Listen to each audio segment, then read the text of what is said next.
This is another episode of College Coffee Talk, which we do every Friday at 9 a.m. I'm Andy Lockwood from Lockwood College Prep, where we help kids get into their dream colleges. We help them kick butt on the ACT and the SAT. We help them choose majors and careers that lead to a lucrative and fulfilling life. Lucrative meaning getting off parents' payroll. And we also help parents qualify for staggering amounts of financial aid and scholarships. So welcome. College Coffee Talk is every Friday, 9 a.m. Eastern Standard Time. It's a way for you to get your most pressing, most vexing, burning college questions answered. Even if it's not quite rising to the level of burning, it might be just itching or mildly irritating, whatever it is. We're here to answer your questions for up to an hour, as long as it takes. So welcome, join us. Pop yourself down there in the comments section, and let me know that you can hear me okay, and that you're with us this morning. And hopefully you're having a nice hot cup of Java or something. It's 9 a.m. here on the East Coast, and it's very cold in the Long Island area. So welcome. So. While we're waiting for people to check in, I wanted to talk a little bit about some of the stuff that's happening right now as we near the end of January. We've got some financial aid and scholarship stuff happening with high school seniors. A lot of offers of admission have started to drip in, but there's still a bunch that have yet to come in. Usually all the admissions offers come in by end of March. But some are, most of them are earlier, but for the most part, that's when you should know whether you're in or not. And that's also when most of the financial aid scholarships offers are in also. So it's still end of January. We've got another almost 2 months left, I think, before the dust settles on every senior class of 2018 who applied. So we're waiting with bated breath. And I've had a bunch of conversations with clients who are starting to get their awards back. If you applied early decision and your applications went in November 1st or November 15th, by now you should have gotten not only news of whether you got in or not, but you should also have gotten your financial aid award. And we're trying to appeal those awards. It's harder, though, when you have an early decision type of scenario, because you don't have any other offers and you can't play the colleges off against each other. So I have a case right now, which is kind of bugging me. I have a client who's got twins, and they each got into they each got into one very elite Ivy League caliber college. Not the same one, but they each got into. They applied to different schools, and both schools on paper meet the same amount of financial need. Both schools initially offered zero. And the first school, which came in earlier, we were able to negotiate that up to about $10,000, a little bit shy of $10,000, starting from zero. And supposedly it's going to be a 4-year type of swing. So it might be a $40,000 total award. The second college we just heard from yesterday, the day before, I was just checking my emails right before we went on the air, and she got nothing from the second college. And we tried to appeal that also. So they're looking at her situation totally different. So it's a crapshoot, and it doesn't help to have no other offers to play off against the main offer. But when you do have other offers, if you didn't apply early decision and you've got other offers, what I recommend is waiting until you've heard from all of the colleges that you reasonably expect to hear from. I was speaking to a client last night who'd got into a bunch of great schools, and I don't know, Debbie, if you are listening, because you told me that you couldn't find this post or any of the past videos, so hopefully you found them. But Luke got into, I think, 5 or 6 good schools, including his top 2 choices. And we're still waiting, however, on 3 other colleges, but 2 of those colleges have the potential to give good financial aid packages, or good, I should say, merit scholarship awards, because they don't qualify for need-based aid. So what I was saying was, I don't think there's any reason to start jumping the gun and negotiating with the top 2 colleges right now. I'd rather wait and see what happens with the 2 out of the 3 schools that I'm anticipating offers from, and that may not happen until the end of March. So let's see what happens, and then let's show the top 2 schools my system is that I prefer to show just the top school, the top choice school, all the other offers that are better, and then say, hey, is there anything you can possibly do for us to improve your offer? That's the short version of it. So I wouldn't wait. I mean, I would wait. I wouldn't rush right now, because the more offers you have in your hip pocket, the better. So that's what I was recommending to her. Okay, so let me take a quick pause, see who is coming on today. I see, let's see, I saw Jeannie, I believe. I have to get on my glasses, of course. Father Time. All right. Oh, Marianne's on. Hey. And Joanne Abash. Hopefully I'm pronouncing that correctly. Marianne and I have exchanged awkward messages recently, as always. I'm the king of awkward, so I live for that. If you have, Joanne or anyone, if you have any questions, I see about 9 people on right now.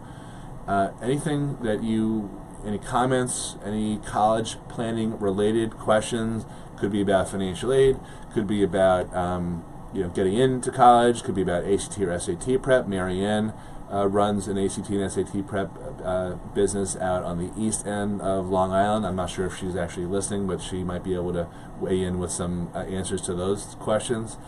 And just in general, negotiating, you name it, college selection. So I actually want to talk a little bit also about building a college list, and also about how to visit a college, because I've been talking recently to families. Also, another conversation yesterday that I had about visiting colleges over February break and over April break. So my thoughts on visiting colleges are, number one, it's impossible to visit every college on your list. No one can do that, so don't beat yourself up.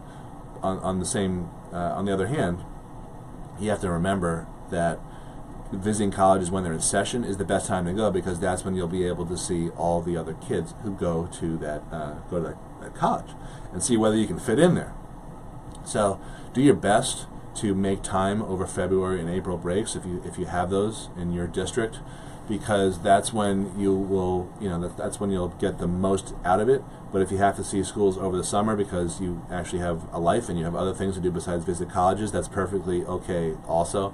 But maybe if you like a college over the summer, you go back in the fall and check it out when the kids are there. The problem about visiting colleges over the summer is that if you're seeing a small school, you're gonna come away with the impression that because no one's there, it's a ghost town, and that is not the correct impression.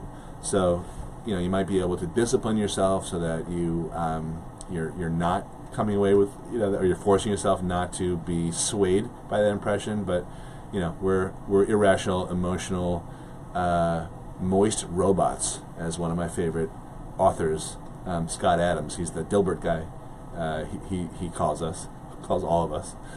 So we make decisions based on irrational factors, and then we try to justify it later. So do your best, but you can't see every possible college. Now, the other thing I want to say about college visits is that sooner or later they kind of all blend together. They tune in. How many times can you see the new science building, the new dorms, the $25 million, $40 million athletic facility, the blue lights, so you feel safe. It's all the same stuff. So what I advocate is, if you have an idea of what you might major in, which you should be thinking about, you're not, no one is necessarily going to know the next 40, 50 years of their lives, when they're 15, 16, or 17 years old. But you should go into college with a game plan. And let's say so the client I was talking to yesterday, her daughter is interested in forensics, which the parents and I all agree is sort of a dead end, type of career aspiration. And frankly, it's based mostly on the fact that she loves all those NCIS shows, as I suspect anyone who's interested in forensics in high school bases their opinion, their career ideas on. But I think it makes sense, whatever the major is. So let's say you want to go into science. Maybe you sit down with the head of the science department and you ask questions like, okay, so what would you advise someone like me, in terms of how to evaluate a science experience, science major experience. So tell me about the kids who graduated with this major last year. Where are they now? What's the range of results? Who did the best? Who did the worst? How do I model, the kids who did the best, and how do I avoid behaving like the kids who didn't do so well? Tell me about who recruits on campus. Tell me about grad school admission. How is this school's science department different than some of the other schools that kids like me typically also take a look at? What would you advise? That type of thing. You'll get so much more out of those types of conversations than you will with the backward walking kids who are doing the tours. And the thing about the tours is that you can have the worst tour at the greatest school and be turned off to that school, or you can have the greatest tour at the worst school. I remember when I was a senior in college, I shared a house with 3 other guys, and one of them was the tour guy. And I remember my other friend who I played basketball with, we would sit around and say to this kid, like, look, if you gave us our tour, there's no way we would have come here. You're awful. You mumble, you're blah. So it's really hit or miss with the tours, and they blend together. So I think you're much better off, speaking to the actual department heads. And the other reason number 2 for having those types of sit downs with department heads. And by the way, I'm not saying exclusively department heads. Any professor in an area that you're thinking about, and maybe even the career center, but the other reason is that once you start applying to colleges, preferably over the summer of your senior year, before school starts in the fall, you're going to most likely, at a lot of your colleges that are on your final college list, you're going to be forced to answer questions, or not forced to, but you'll have to answer questions along the lines of, what is it specifically about our college that makes you interested in applying here? Or why are you applying here? Words to that effect. So if you are able to say something like, well, I did some research, and then I had the opportunity to sit down with Professor such and such, who told me A, B, C, and then I saw some of the courses that were offered, which included X, Y, and Z. That is a much more substantive, forceful, impressive answer compared to what a lot of kids do, which is like, well, your school is very highly ranked, and I want to be an engineer, and you have a great engineering program, and you're in a city, you're in Washington, D.C., or you're in Boston, and that's a great college town, and I want to go to school in a great college town. That's a generic answer that's very high level, and what you're supposed to do on the supplemental essays is go deep and demonstrate that you've done your due diligence and you are a serious candidate. Don't stay up at the superficial level. You need to go down. And that means, if you have the opportunity, talking to professors and department heads, but it also could mean doing a real, genuine, bona fide deep dive on the website and the courses. The syllabuses are usually posted on each college's website, as well as professors' backgrounds. So it's really not that hard to do. It just takes a little bit of time. Okay, so I want to talk also about building a college list, but I see some questions coming in here. So I'm going back to the... All right, here we go. Hello, Jeff from Newton North High School. Michelle. Hi, Andy. Not in the new office today. No, I couldn't. I got to do some other stuff today. This is my subterranean home office, undisclosed, bunkered location. Michelle's actually a guidance counselor out in the Midwest, out in Michigan. All right, Rochelle. Good. Hey, Rochelle. Good morning, Andy from Southern California. Thanks for doing this. Coffee in hand. Yeah, it's like, what was it, 6 out there? Hope you have some coffee. All right, cool. Any questions? Fire them away. This is what this is all about. Lori from Columbus. Nice. Ohio State territory. All right, Elliot Davison. I'm afraid every day that I'll never be what I want to be. The problem is I don't know what I want to be. I'm afraid I'll never figure it out. My interests change so quickly, sometimes as quick as the time it takes about it to read something new. Does anyone else deal with this? Okay, so okay, and then there's some pirate talk there. So all right, I'm gonna treat that as a serious question because I like pirate talk. The thing about not understanding what you want to be actually leads me to my third part here, which is how to build a college list. And I think the act of applying to colleges and figuring out your college list is really about something bigger, which is what the hell you want to do the rest of your life. So keep in mind, no matter how certain you are, and you sound as uncertain as any pirate I've ever known, but no matter how certain you are, 80% of kids change majors. 8 out of 10 kids. So your chances are, if you're going to college, you're not going to end up graduating the same major that what you thought you were going to have in the beginning. But that's okay. So I'll tell you the way that we try to solve this problem, and I think anyone can do this. Whether you're working with us or not. But what we do is it's a combination of one of these online assessments that usually takes about 45 minutes or so for kids to do. Then we have our career counselor, Julie, who's the greatest human being in the world, happens to be a former college admissions officer. She examines the results of that assessment. And I don't really know what the difference is between all the assessments. There's something called the Myers-Briggs, there's Colby, there's a bunch of other things. We don't use those two, we use something else. But I'm not really convinced that that's where the magic is. Because sometimes, frankly, even with our assessment, some bizarre results get indicated, I guess, suggested. But what you have to discipline yourself to do is to look beyond the actual result and look at why those suggestions were being made. And I will tell you, the 250 plus kids that we've put through the system, I think all but 4 or 5 thought it was really accurate. The last 2 kids I spoke to yesterday and the day before were kind of freaked out at how accurate it was. But anyway, the point is that whatever assessment you do, what you want to try to figure out is how you're wired.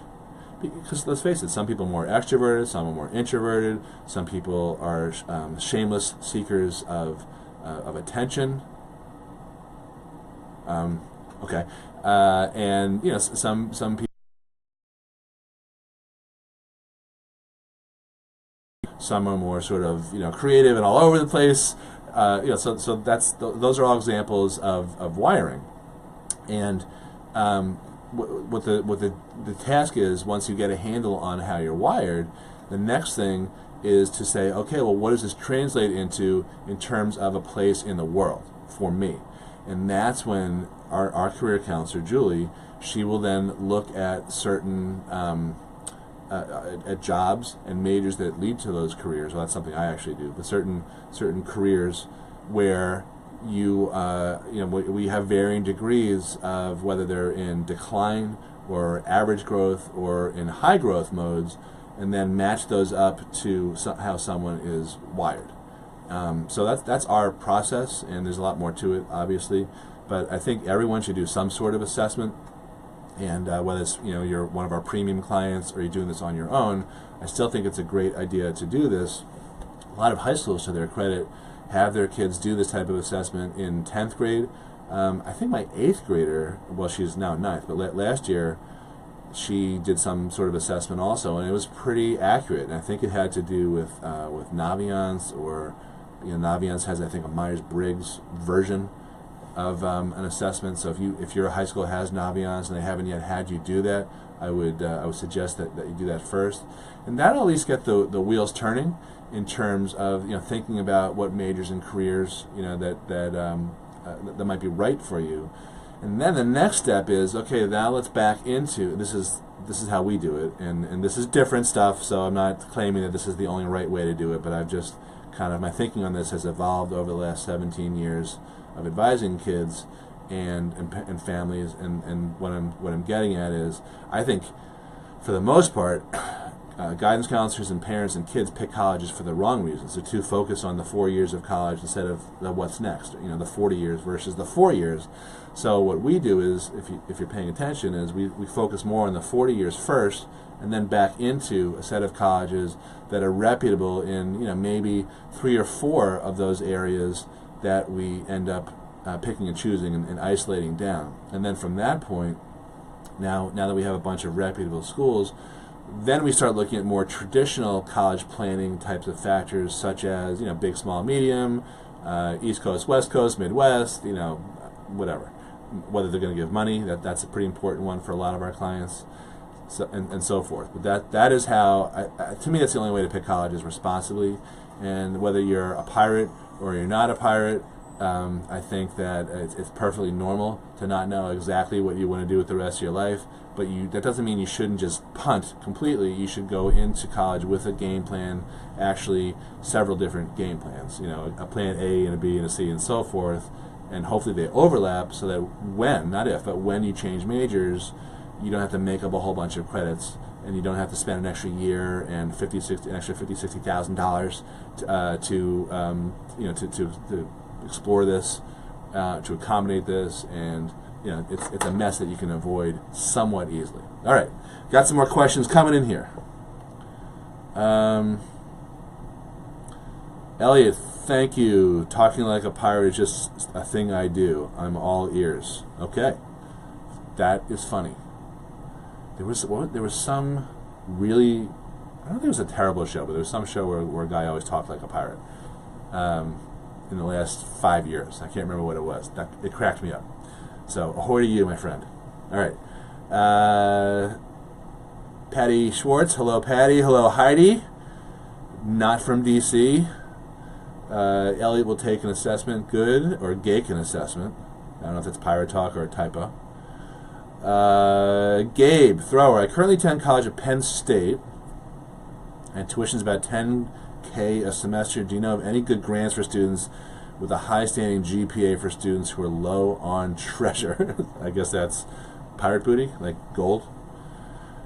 All right, so my answer to that is R, and private message me, and I will connect you with someone that I refer people to who helps with scholarships. That's the best way to do it. I don't, once you're in college, it's kind of hard. In Penn State, very, very stingy. But you should talk to our person, Ashley, and maybe she can help you. I'm not sure if she can, though, so I don't want to get your hopes up. But private message me, and I'll try to connect you with her. Laura, daughter came up with a great list, 13 schools. Nice. Took your general advice to avoid acceptance Armageddon. Yeah, admissions Armageddon. Funny. And looked at career centers at schools, but she picked all Northeastern schools and Kenyon, and she really doesn't like cold weather and snow. Upstate New York, Maine, Rhode Island, Pennsylvania, etc. How cold does it really get out there? So you're in California, right? I think you are. Columbus, right? You're from Columbus. Okay. How cold does it really get? I think it's not going to get colder than Columbus. I think you'll be okay. Tell her to pack a frickin' sweater. All right, enough. Stop babying her. All right. Gabe, private message me. Okay. All right, Michelle Greenleaf. We don't have Naviance. God, you have a terrible program called Career Cruising, and it's very outdated and inaccurate. Kids are very discouraged when the career suggestion is crossing guard. Is that a real one? Because we get the one I see pop up a lot is farming here. And you may have more of that in the Midwest, but we don't have a lot of farming here. So crossing guard is nuts. I also see like park ranger every once in a while. Crossing guard, yeah. What colleges do you go to major in crossing guard studies? Crossing guardology. Backing in can be difficult when the student has no idea. Yeah, I mean you definitely need a good. So go on. Just search personality assessment tests online, and you'll come up with all kinds of stuff. Kolbe is one. Kolbe. Kolbe. And Myers-Briggs, MEYERS -Briggs, BRIGGS, and they're either free or really low cost. Laura, go Bucks! Yeah, the Buckeyes. And kid did not apply to OSU because everyone goes there. Yeah, of course, right. It's like the old Groucho Marx thing. I wouldn't want to belong to any club that would have me as a member. I think you don't want to go where an obvious place that you should go, maybe. Dean of Arga, thanks. Morning, Andy. Thanks for helping us. You are welcome. I love doing this. This is really, seriously, one of the things I love doing the most each week. And I'll tell you the backstory is last year we had a really, really busy year. Blew me away at the amount of business we did last year. But I also did a ton of free one-on-one consultations, and they got to be too much. Free one-on-one bits of advice for people who are picking our brain, but I couldn't spend each the 20 to 30 minutes over and over again. So I've cut that out almost entirely, except for people who attend our workshops and our webinars. But now instead of that, I do these one-on-one, well, not one-on-one, I guess 14 to 1, 20 to 1 types of sessions, and this I really like doing it. I feel badly that I can't help as many people for free as I could in years past, but I think this is working out well, so I'm glad you're joining us, everyone, and I think it's cool. Thank you, Mark Zuckerberg, for making this available. Heidi, school seems to be honest about those who keep track of your interests. Some do, some don't. How can you find out if a school takes seriously legacy kids? Like Emory? Not the kind who are able to build a building, but regular alumni. Let me pop this in. I don't think that this is, I don't really know if there is like a database. I think you have to ask the admissions person. I mean, one telltale sign is if there's a separate track for admissions for alumni, and like University of Miami in Florida has that. You have a special alumni person. But some schools don't seem to care as much. Like Michigan, lately I've seen not really care so much, even with people who build buildings. So I think you sort of have to ask. I don't know of a database. I was going to type something in, but I don't think that they actually track whether you're a legacy or not. Demonstrating interest is something that schools report, like you said. So I haven't come across anything that addresses that specifically. So Heidi, you stumped me. I always found you so obtuse, though, in high school. So this is nothing new. Okay. Michelle, do you think there is any disadvantage to students starting at community college and transferring to a four-year college after 1 or 2 years? I think everything should be on the table. I am not against that strategy at all. There are pros and cons to it, just like everything. One of the big advantages is cost, of course. Another big advantage can be when your kid didn't really perform so well in high school and they're not going to get into the college that they want to get in. So the best way to get into a great college is to demonstrate your ability to succeed at college level work, and you can do that in community college. So I have one of my older son's friends. His dad came in, and he's a very, very successful surgeon, and it wasn't a money issue for him, but his son, who's pretty good friends with my son, draw your own conclusions, did not do so great in high school. He didn't do terribly, but he didn't do so great. So the dad, who's not only very successful, he's a real hard ass, and he's like apparently very high up in the collegiate wrestling world. He's like an athletic coach guy also, and he's a ref. He said, he made the kid a deal. He said, look, you're going to go to community college, but if you get above a certain GPA, then I will send you to, I will pay for a 4-year college. And that's what he's doing. But the disadvantages could be, if you go to a community college, you're going to be surrounded with people like that who are there for either for money reasons or for reasons more, along the lines of how the dad was structuring his college finance plan. Or it could be kids who don't have the ability to get into the academic ability to get into more prestigious, more elite colleges. So sometimes if you're in that first category, like a really bright kid who's trying to do well, you might find yourself in an environment where you're not going to be surrounded by kids like you, and that could bring you down a little bit.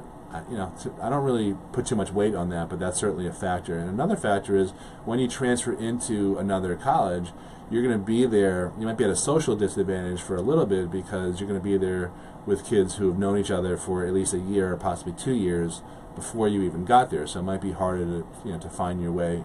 Some colleges do a better job at getting transfer students together than others. Pearl, my wife, she did her first year of her freshman year at Skidmore. She didn't like it at all. It was too small for her, bad choice. So what she did was she kicked butt academically, got straight A's, and transferred into Cornell. And Cornell, at Cornell, she met a bunch of transfers also, and she's still very good friends with them to this day. So some schools like Cornell do a better job at admitting kids and make it easier for them socially. So those are really it. But I think everything should be on the table. I actually talked about this with my second son this week, a junior, because he doesn't so far in terms of the tools that we use. I'm talking to him about the types of schools that he can get into, and he's not exactly psyched. He's not bummed out, but he's like, I wonder, wonder what I should do. He also has a little bit of health issues, so it might not be a bad idea to keep him close to home for a year to make sure those get worked out also, but we'll see. So those are my 2 cents. All right, more questions coming in.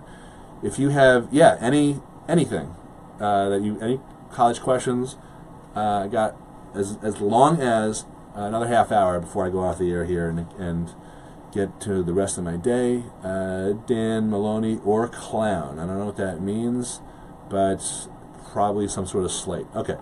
Rochelle, any insight into UC schools, UCLA, Berkeley, especially live in California? Seems like the requirements are harder if you are a California resident.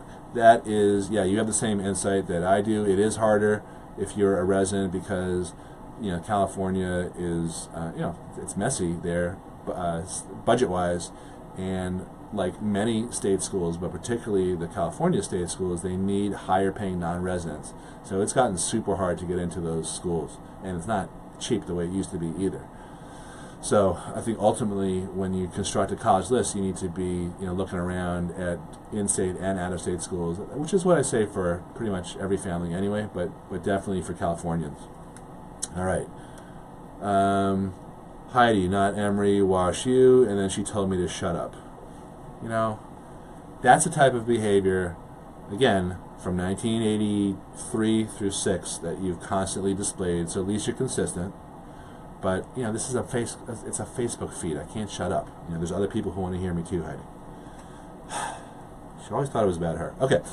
All right, Laura. So if you're just joining us, which I see, if you have any questions, fire them away in the comments section. I got another 25 minutes or so, unless Heidi makes me shut up earlier, about any college questions whatsoever. This is stuff that you may be hearing from other parents. You may not be hearing from other parents. You may not know the right questions to ask. This is a good area for you also, a good opportunity for you also to hear what other people are asking. But just pop them in comments, and I will. If you're watching this on replay, go ahead and pop them in, same type of thing in comments, and I will get back to you within a few days. And I see a smattering of thumbs up and other emoticons, emojis, whatever they are, coming across. So thank you for liking and commenting and sharing. And even if the comment is shut up from Heidi, at least I'm getting attention. So it's not terrible. Okay, so Dina, I was honest completing FAFSA this year. Well, that's a big mistake. No, I'm kidding. Always be honest and always be clean. Okay. And your EFC is higher than the annual school cost. You consider yourselves middle class. If I hired your services next year and Pearl shared her creativity with us, will his college compare FAFSA year over year? My son's a senior in high school now. We expect to receive merit aid. There's I don't know if I can answer that question, but if you want, message me privately, and I can take a look at what you filed. And then there might be some opportunities to be creative, not dishonest, but creative in terms of, sometimes the EFC is too high because of income, which is, you really can't necessarily do much about that, but sometimes it's high because of other stuff. So if it's, if it's savings or other things, we might be able to help. But if your EFC, which for the uninitiated means expected family contribution, that is the number that the government, the Department of Education, thinks that you can afford for 1 year of college. So the lower that number, the greater your eligibility. So you want a low EFC. So typically we talk to people who have high EFCs because they're middle class, or as I like to say, forgotten middle class families. So I'll take a look, but we may not be able to do anything for you. That happens frequently, especially if you're starting off with an EFC which is higher than the cost to go to the school. So typically the way the formula works is you've got the cost to attend the school less your EFC, and what's left over is your financial need, and you receive an offer based on a percentage of that financial need. It might be 100% for 60 colleges. It might be 50% if it's a state school, and it'll be in the 80 or 90 percentile range for most private colleges, which have more money. That's why. So private message me if you want me to take a look at what you did. and I'll give you the double secret email, which is not so secret. All right, Laura, you're seniors and IB diploma candidate, and we've been told schools offer scholarships based on IB scores. How does that work if scores don't come out until after she receives financial aid packages and acceptance? I don't really know necessarily if there's a lot of money for IB scores, but contact admissions and ask them about that, because maybe it's something they can give you retroactively. Not necessarily retroactively, but maybe there's a second tranche of money that could come in for you because of the IB scores. I mean, it makes sense to me that schools would do that because they love bragging about SAT and ACT scores and every other academic credential, so why not throw in the IBs? But I haven't really heard specifically about that, so I'm not sure that exists, but call admissions, check it out, and then come back and post, because I'd like to hear that. That'd be good information to share with everyone. So, very interesting. Rochelle, you are welcome. Ann Arnold, ignore the peanut gallery. We appreciate you guys. No, Heidi is not peanut gallery. Heidi and I go back many years, actually to junior high, which is now what kids call middle school. So that is no. I actually like the peanut, because I'm a wise ass. I like the peanut gallery. So. Hi, you're so controversial. Jeez. Rochelle, only if you have time, can you tell us about experience with your own child who just started college? Was it still frustrating even though you know the ropes? Yeah, I call my kid, my oldest one, who's a freshman, I refer to him as the worst walking advertisement for our business, so you can get a sense for the frustration level. He's got many other redeeming qualities, and he's actually not dumb at all. He's a very, very smart guy. He always does very well when we're trying to play Jeopardy. There's a lot of we also call him the king of random facts. So he's just one of those kids. But not trying hard in school is one of his best character traits in high school. Now, in college, he's a lot more serious. So it's not a straight line. But there's still a lot of ups and downs. But it wasn't frustrating for us. It was just like, that's the way it is. At least for me. If I'm going to speak for Pearl, very frustrating. But for me, I'm like, you know what? I'm not worried about it. I'm just going to work out long term. So it's not where you start. It's where you finish. He may end up going to law school. That was his latest thought. He initially he was thinking about teaching, which I think would be a great career for him. So. Not frustrated, but Pearl was. So, two different reactions to to the worst walking advertisement for our business. Michelle, what's the best place to send a student who has parents who don't know where to start with a FAFSA? I know students need their parents' help to submit, but I'm not an expert, and they can't afford you and Pearl. I'm in a small town with a one-stop late school district. I don't really know the answer. I think if you were to search something called, I think it's called College Goal Sunday. Let me type that in right. Actually, let me just check the website first. I don't know if that happened already.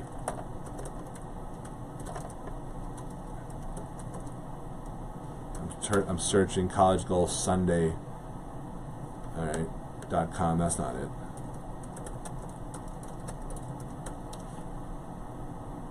I'm seeing a lot of stuff. Yeah, it looks like each state has one. So I see College Goal New York, ny.org. So search College Goal, and you might see College Goal MI from Michigan. I think that's where you're from. That might be a source of help also. Yeah, we charge, I think for a FAFSA we charge $600 and something. So it's definitely not ultra cheap. I wouldn't call it super expensive. I think we do a lot for that fee, but I think there's different ways to kind of figure it out for yourself. But if they are relatively straightforward on paper and relatively, they don't have a lot of money, and most of the information is going to come from their tax returns anyway, then there's not a lot of areas that they can really mess up. It's still possible to mess it up, but I wouldn't be overly concerned with them. They just got to go on the FAFSA website, but try College Goal Michigan first. All right. Heidi with a substantive question. Are there any sources that pre-plan a typical college tour of a region? For example, we are coming to New England to see as many schools as we can during school break. Is there an itinerary out there? Yeah, you're not reinventing, definitely not reinventing the wheel there, because I don't think there is any real source. There should be something. I wouldn't be surprised if there's an app like that. Yeah, I think I know a company that that does college tours, but I don't think that's what you're looking for, because that's really more about getting on a bus and going and seeing colleges for 4 or 5 days. That is, what the hell's the name of that one? If you private message me on that, if you want that information, I can figure it out. I can look it up. If they're still even doing that, I think they were. Last time I checked, about a year ago. They're local to me here.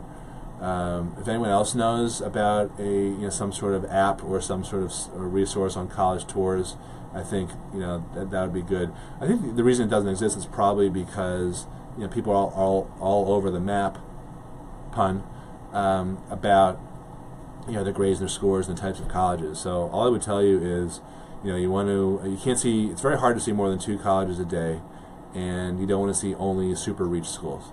Those are my guidelines, and try to call ahead of time to set up appointments with department heads. So okay, that's the substantive questions from Heidi. So I will like that one, and then I see at least you're more politically aware than you are. I am politically aware. Awareness does not equate to correctness, Heidi. Okay, thank you. Josh Alexander. I was confused the other day about FAFSA when I was applying to a local university. I was at a sports event when I fathomed the idea that schooling would indeed behoove me.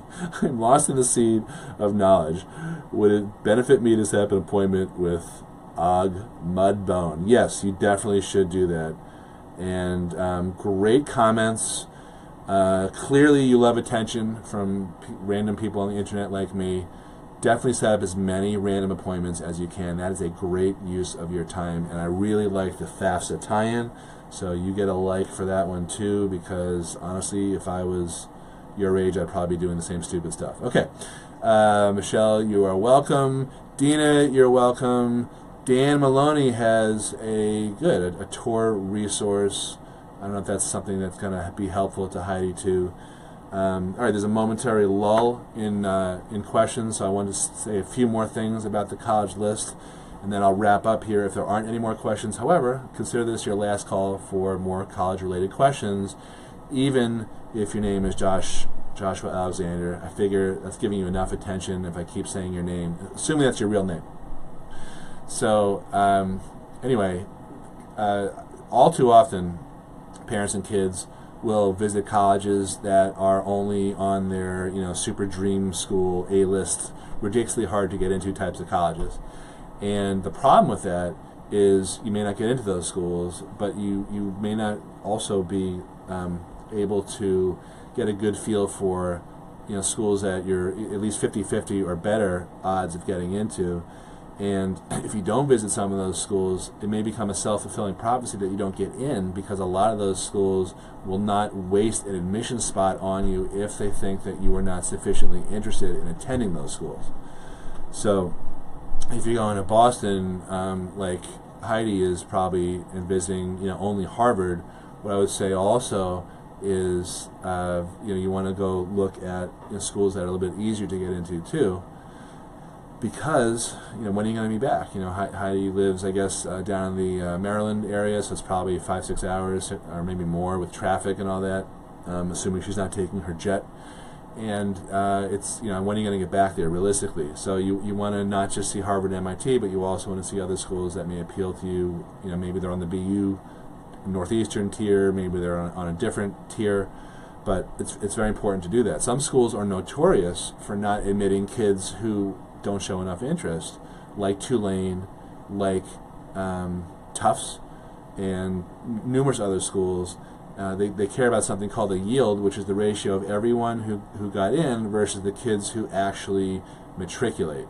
So the narrower that spread, that yield, the better it is for the college in terms of their rank indirectly, in terms of their ability to raise money for their next $45 million athletic complex or dorm or science building.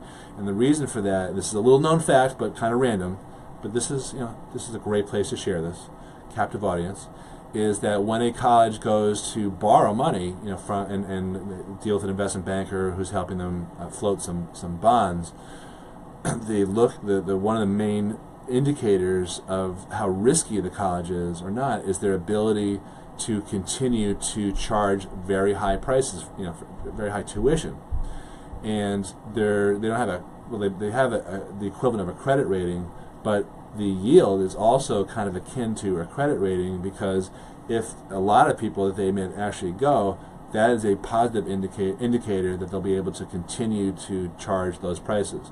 But if there's a wide gap where where a low percentage of kids who are admitted actually show up, that's a sign of weakness, and that's in a way a form of credit or a factor that bears on their ability to continue to not only charge that money, but be a good credit risk and make the bond payments, the interest payments. So that's why the yield is very important. Little fun fact for you right there. So so I always tell people, make sure that you see a balanced group of colleges, and that can mean super hard to get into and super easy and stuff in the middle. It can also mean small, medium, and large. However you take it, but make sure you don't over concentrate on one particular area and ignore all the other ones. All right, what else? Glad I'm feeling better. Thanks, Tina. Dan, what's a good number in your opinion for a college list? I assume you mean a number of colleges as opposed to a phone number. So I think ultimately a good final number, meaning fall of senior year, is 10 to 12. We've had a couple of kids this year go past the 20 mark. I think that's kind of nuts. But I think 10 to 12 is good, both in terms of getting in terms of getting financial aid offers. And once you get above that, it's crazy. If you go below that, I don't think it's always so great for your numbers also, both in terms of getting in and getting financial scholarship and financial aid offers, because you want to have as many different offers that you can use to play off against each other. So 10 to 12, I think, is a good number.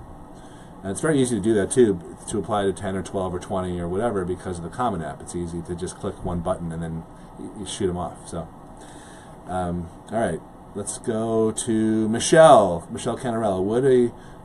Whoops, lost that. Bear with me, just lost my Facebook feed for a second here.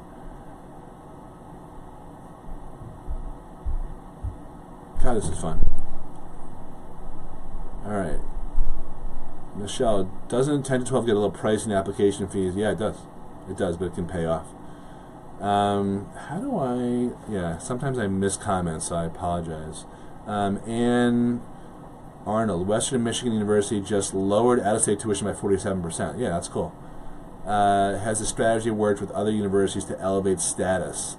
I'm starting to see stuff like that, but I don't think it's a real trend yet. So. I wish it, and they have, listen, in these colleges' defenses, and I'm certainly not a champion of colleges raising costs, but their costs go up every year also. They have a lot of payroll expense. It's not so much necessarily the college professors, it's all the admin. But yeah, lowering tuition is cool, of course, if they can survive. I thought I saw some other comments here. Let me just scroll through. If there aren't any more questions and comments, then I will. I'll let you guys go. If you have anything else you want to ask or fire away, whether it's live or on replay, this is the time to do it. And I'm just scrolling through. All right, here's some more that I didn't get. Good. Didn't imagine this. All right, Michelle, is the reputation of a graduate school a student attends more important than undergraduate? Yeah, I would say so. Almost every time. I've heard students should not attend the same school for both degrees. Do you agree? I don't agree with that, but because it really matters more about where you finish, not where you start, so I would focus on the grad school. But I would say this is kind of related to your question. I would say that if you want to go to like Harvard law school, it's probably a lot easier to get there from a non-Harvard undergrad, because you're probably going to have a higher GPA coming from a school that's not Harvard. And I remember when I researched my book. Oh, look, here's a copy. That one, The Incomparable Applicant. I remember looking up the undergraduate institutions that were represented at Harvard Law School, and I think about a third were from Ivies, and all the rest were from just regular schools or even colleges I'd never heard of.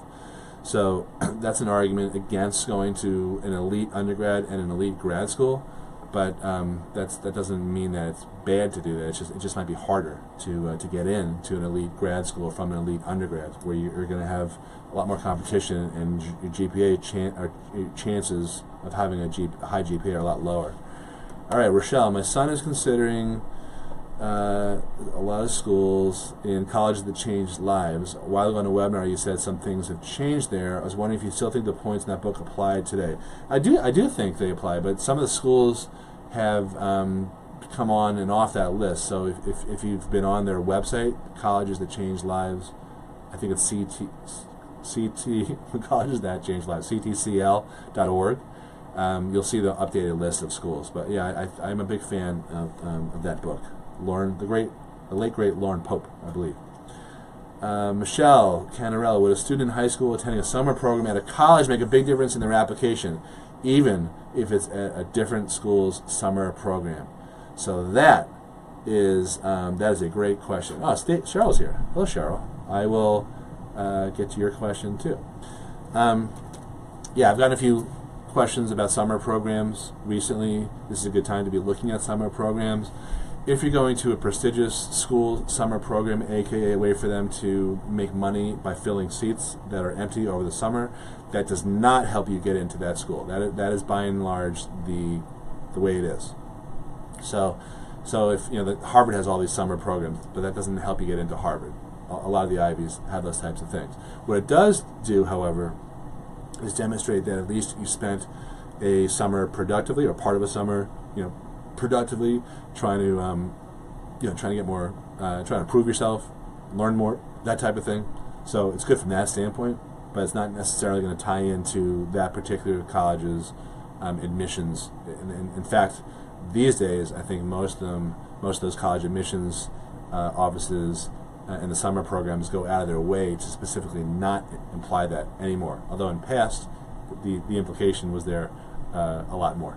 So great, thank you. I would not have come up with that question. Thank you. Okay, Cheryl.